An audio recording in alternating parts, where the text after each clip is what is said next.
జై తెలంగాణ నమస్తే నేను చందన దేశ్ కి నేత కార్యక్రమానికి స్వాగతం। ఈ రోజు మన దేశ్ కి నేత కార్యక్రమంలో వరంగల్ జిల్లా రాయపర్తి మండలం కేశపురం గ్రామానికి చెందిన సర్పంచ్ పున్నమయ్య గారు ఉన్నారు। నమస్తే అండి। నమస్తే మేడం। ముందుగా మీరు ఏ ఆశయంతో ఎటువంటి ఆశయంతో సర్పంచ్ కావాలనుకున్నారో చెప్పండి। నాకు ప్రజల మీద మంచి నమ్మకం ఉన్నది కాబట్టి నేను వారికి అడుగుజాడలు నడుస్తానని వారి మీద నాకు వాళ్ళ కోరిక మేరకు నేను వాళ్ళ అందరి తీర్చడానికే నేను ఒక సర్పంచ్గా నిలబడ్డా। వాళ్ళకి ఏ బాధలు కానీ దేనికైనా ఏ విషయంలో కానీ నేను ముందుండి వాళ్ళను నడిపించే బాధ్యత ఉన్నది కాబట్టి నేను నిలబడ్డా మేడం। చెప్పడానికి సుధా వాళ్ళకు అదే విషయం జరిగింది।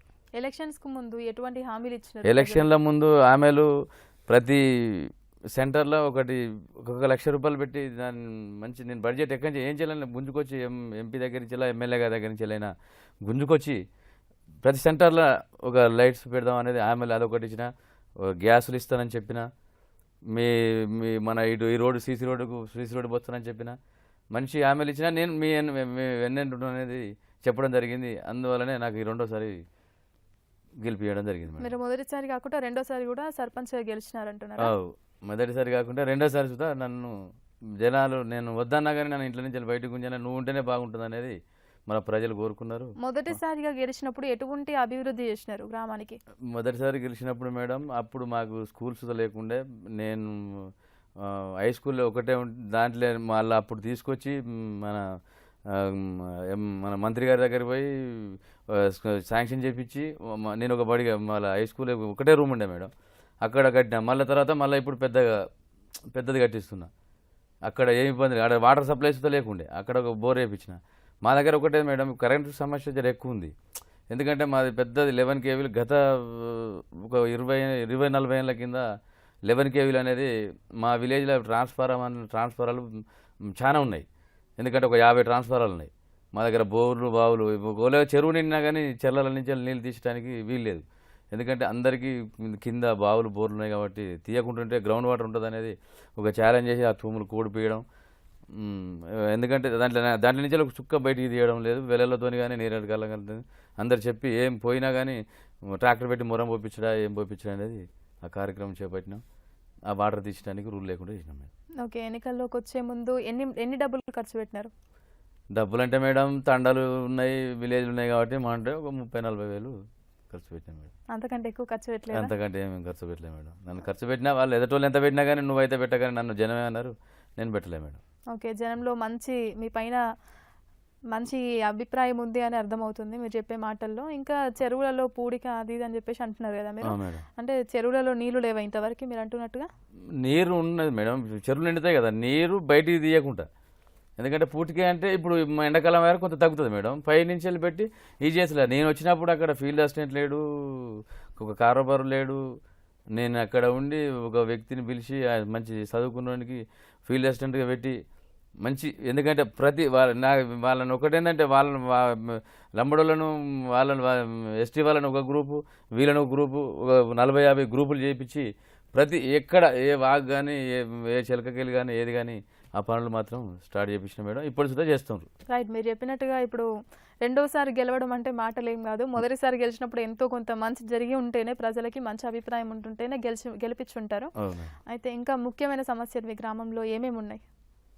ఇప్పుడు ముఖ్యమైన సమస్యలు కానీ మనకొకటి మేడం, అభివృద్ధి అనేది ప్రజలకు మనం ఎంత చేసినా మనకు ఎంత చేసినా తక్కువనే, కానీ చేసేటి చాలా ఉన్నాయి కానీ ఎందుకంటే కొంత బడ్జెట్ ఈ తెలంగాణ విషయంలో ఈ విషయంలో నెక్స్ట్ సారి చాలా రాలేదు, రాకున్నా సుతా తట్టుకొని నేను చేయడం జరిగింది। కనీసానికి ఒకరి దగ్గర సుతా ఒక ఇంటి పని సుతా వసూలు చేయలేదు మేడం నేను 5 సంవత్సరాలు, ఎందుకంటే మనకి ఇంత మెజారిటీతో గెలిపించారు, సరే ఎట్లన్నా కట్టుకుందాం అనేది వాటర్ మ్యాన్ కానీ మన పంపాడు ఆపరేటర్ కానీ వీళ్ళకందరికీ నేను నా జేబుకుంటూ నేను వాళ్ళకి ఇవ్వడం జరిగింది।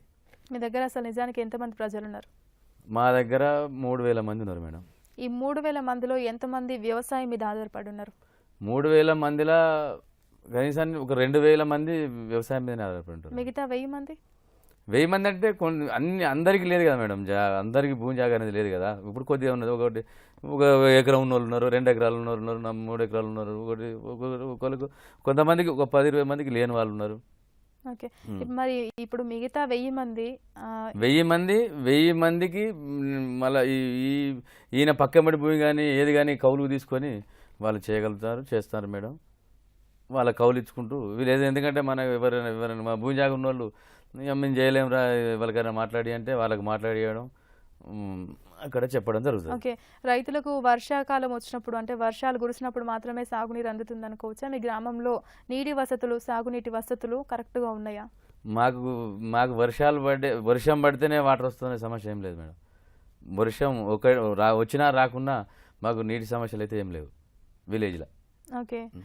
అంటే చెరువులు, కుంటలు అవన్నీ పుష్కలంగా ఉన్నాయి. నిండి చిన్న చిన్న కుంటలే కానీ వాటర్ను బయటికి తీయం అన్నట్టు అలానే ఉంచి అంటే గ్రౌండ్ వాటర్ మనకు ఎందుకంటే చుట్టూ బోర్లు చాలా ఉన్నాయి. ఎందుకంటే ఒక 50 ట్రాన్స్ఫార్మర్లు ఉన్నాయి కాబట్టి కనీసానికి ఒక 1000 పైన మోటార్లు ఉంటాయి మేడం మా దగ్గర.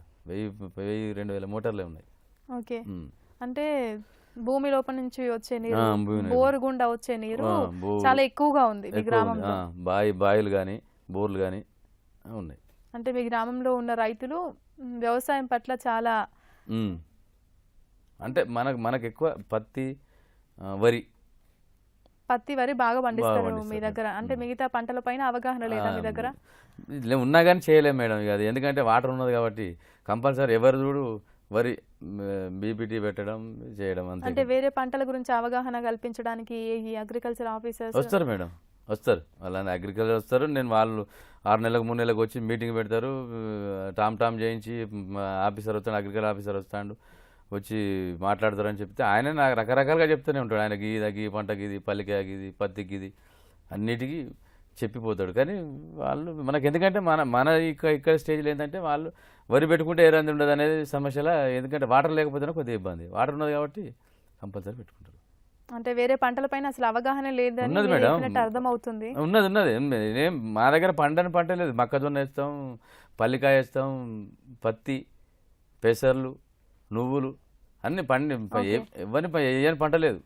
Okay, right. మీ దగ్గర ఇంకా ఇప్పుడు ఇందిరమ్మ పథకం కింద ఇందిరమ్మ ఇల్లు అని వచ్చినాయి కదా, ప్రతి ఒక్కరికి ఇల్లు ఉందా మీ గ్రామంలో? ఇంకా గుడిసెలలో ఉంటున్న వారు కూడా ఉన్నారా? నేను గెలిచినప్పుడు అన్ని గుడిసెలే ఉండే మేడం. మాది 3వ విడత ఇందిరమ్మ గ్రామం అయింది. నేను గెలిచినాక ఈ ఒక్కరికి నేను నిలబడి గుడిసె కూడా బిగించి ముగ్గు పంపించిన, తండలు కానీ విలేజ్లో కానీ. ఎన్ని గ్రామాలు కట్టించారు మీ హయాంలో?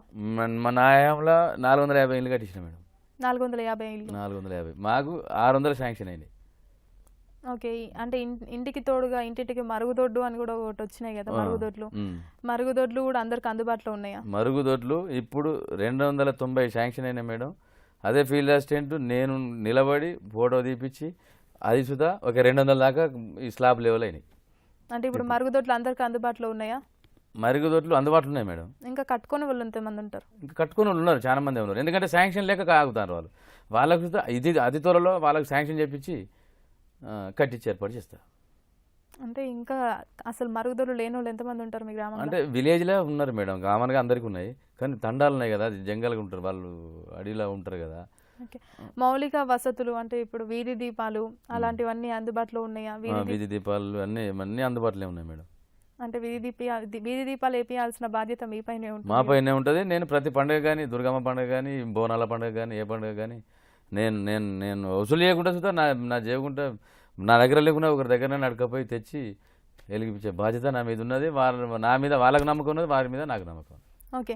కాంగ్రెస్ ప్రభుత్వం అందిస్తున్న 9 రకాల వస్తువులు రేషన్ షాప్ల ద్వారా 9 రకాల వస్తువులు అందిస్తున్నాయి కదా, అవన్నీ ప్రజలకు సక్రమంగా అందుతున్నాయా?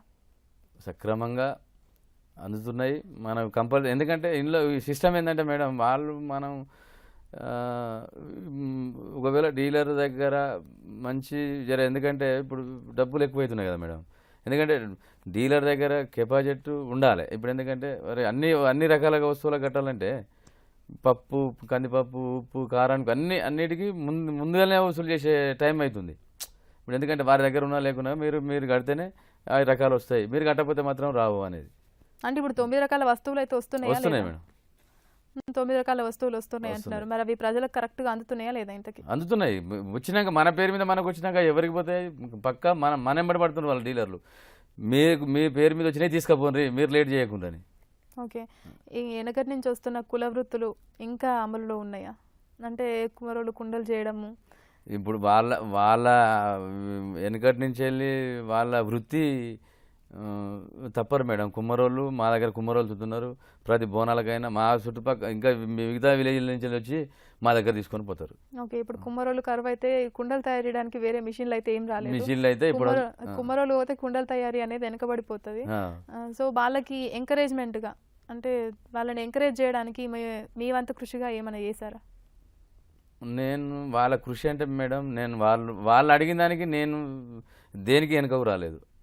వాళ్ళు అడిగిన దానికి నేను దేనికి వెనకకు రాలేదు. ఎందుకంటే వృత్తి వాళ్ళు ఒక పని చేసుకుంటూ 10 రూపాయలు ఉన్నదాన్ని 50 రూపాయలు అమ్ముతున్నారు మేడం. దాంట్లో చూద్దా ఒక్క 10 రూపాయలు అమ్మేదాన్ని 50 రూపాయలు అమ్మితే నేను పోయి 30 రూపాయలు చేసిన. ఇదే ఎందుకంటే విలేజ్ ఇది మనది, పరిస్థితికి ఇది అందరితోని మంచిగా ఉండాలని చెప్పి నేను పోయి 30 రూపాయలు చేయడం. ప్రతి దానికి ధరలు పెరిగినప్పుడు 30 రూపాయలు కూడా కుండకి తక్కువ అవుతుందండి. తక్కువనే మేడం. మరి తక్కువ అంటే ఇప్పుడు 5 రూపాయలు 10 రూపాయలకు ఇచ్చేది నేను గౌడ్సు, నేను తాళెక్కేది. ఒక తాడుకు 5-6 లొట్లు 10 లొట్లు పడతాయి. ఓకే. తాగునీటి సమస్య ప్రాబ్లం ఏమైనా ఉందా? ఏం లేదు మేడం, తాగునీటిది ఏం లేదు. అదే మాకు ఒకసారి నేను స్పెషల్ ఇప్పుడు ఈ గత 5 సంవత్సరాలు పోను 2 సంవత్సరాలు స్పెషల్ ఆఫీసర్ల పాలన సుధా కమిటీ అనేది వచ్చింది మేడం. ఆ కమిటీలో సుధా అక్కడ గ్రామ పంచాయతీ కాడ మాకు ఎంఆర్ఓ ఇట్లా వచ్చి ఆ కమిటీలో సుధా మేము చెప్పారు ఎవరినైనా విలేజ్లో ఒక కమిటీ మెంబర్గా ఎన్నుకోవాలనేది. అప్పుడు అంటే తాగునీటి సమస్య అంటే తాగునీరు ఇప్పుడు వాళ్ళకి ప్రజలకి బోర్లలో నుంచి వస్తుందా, లేకపోతే మీరేమన్నా ప్లాంట్స్ ఏర్పాటు చేసినారా? ఎట్లా అందుతుంది? మేము బోర్ల నుంచి వస్తున్నాయి మేడం. బోర్ల నుంచి అంటే బోర్లలో నీళ్ళు అంటే ఫ్లోరైడ్ కలుషితం ఏం మేము దాన్ని చెక్ చేయించినాం మేడం. దాన్ని నేను ప్రతి 6 నెలలకు ఒకసారి సంవత్సరానికి ఒకసారి చెక్ చేపిస్తా. కంపల్సరీ ఆ వాటర్ మంచి తాగుతుండ్రు. అయితే మళ్ళీ ఇందులోటి మిల్టర్ వాటర్ సుతా ఒకటి రెడీ తండకోటి విలేజ్లోటి ఆ తండనోటి ఈ తండనోటి 3 కట్టిద్దామని సుతా దానికి సుతా. అంటే మీకు దగ్గరలో ఇంకా తండాలు కూడా ఉన్నాయా? తండాలు 5 తండాలు ఉన్నాయి మేడం. 5 తండాలు? 5 తండాలు ఉన్నాయి. అంటే 5 తండాలకి మొత్తం అందరికి కలిపి మీరే ఒక సర్పంచ్? తండాలకు విలేజ్ కలిపి సర్పంచ్. ఇప్పుడు తండాలకి మీ గ్రామానికి డిస్టెన్స్ ఉందా? అంటే దూరం ఉంటాయి మేడం. ఒకటి 2 కిలోమీటర్ ఉంటుంది, 1 కిలోమీటర్ ఉంటుంది, ఒకటి 2.5 కిలోమీటర్లు ఉంటుంది. వాళ్ళకి ఇప్పుడు ఏమైనా సమస్య వచ్చింది అనుకోండి, అంత దూరం నుంచి ఇంత దూరం రావాలంటే ఒక రోజు వాళ్ళ పనులను వదిలిపెట్టుకొని మీ దగ్గరకు రావాల్సిన పరిస్థితి ఉంటుందా? ఉంటుంది మేడం. నేను వాళ్ళ పనులు వదిలిపెట్టుకొని వాళ్ళు వస్తారు, నా పని వదిలిపెట్టుకొని నేను వాళ్ళ దగ్గర పోవడం జరుగుతుంది. మీరేమొస్తారు, నేను అక్కడ ఏమైనా సమస్య ఉంటే నాకు ఫోన్ చేస్తే మీరు రావాలంటే మీరు అక్కడే ఉండండి, మీరు రాకండి, నేనే వస్తా. మీరు 4 వచ్చేందుకు నేను ఒక్కడిని వస్తే సరిపోద్దని నేనే బండి వేసుకొని పోతాను. ఇప్పుడు తండాలంటే వెనకబాటుతనం అనేది మనకి ఇంకా అనిపిస్తూ ఉంటుంది ఊర్లలోకి పోతే. ఇప్పుడు మీ దగ్గర ఉన్న తండాలలో ఎట్లుంది? ఇప్పుడు వెనుక అప్పుడు ఉండే మేడం. అప్పుడు ఎందుకంటే బంజార్స్ అంటే వాళ్ళు అయ్యి ఉండే, కానీ ఇప్పుడు అలాగేం లేరు మేడం. చాలా చేంజ్ అయినరు ఇప్పుడు. ఎందుకంటే అందరు పిల్లలు చదువుతున్నారు, వాళ్ళు సుతా మంచి లంబడోళ్ళే బాగా చదివిస్తున్నారు. వాళ్ళు మనకి చేంజ్ చాలా మంది మనం ఎట్లానో వాళ్ళు సుతా అదే రకంగా తయారయ్యారు. రైట్. ఇదే అంశం గురించి మళ్ళీ మనం చర్చ కంటిన్యూ చేద్దాం. ఇప్పుడు దేశ్ కి నేత కార్యక్రమంలో ఒక చిన్న విరామం తీసుకుందాం.